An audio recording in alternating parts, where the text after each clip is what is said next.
Tired of complex budgets that feel like a second job?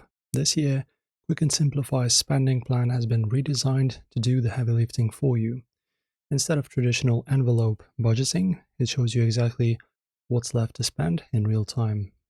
And today, I'm showing you the 4-step setup to build a plan that actually sticks. So firstly, you navigate to the Spending tab. Simplifi starts by looking at your income.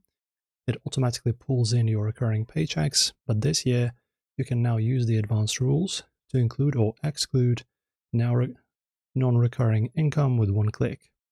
If you're a freelancer or have a side hustle, use the Use My Average setting to create a stable baseline based on your last 3 to 6 months of earnings. And then next is Bills and Cash Flow section. This is where Simplifi shines. It scans your linked accounts and identifies recurring payments like rent, utilities, and even that Netflix subscription you forgot about. The Bill Connect feature now also pulls real-time balances from your credit card providers, so your spending plan knows the exact amount due before you even get the statement email.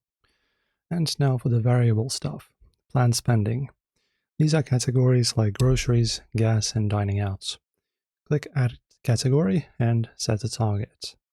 Simplifi introduced a rollover, so if you underspend on groceries this month, that extra cash automatically pads your eating out budget for next month.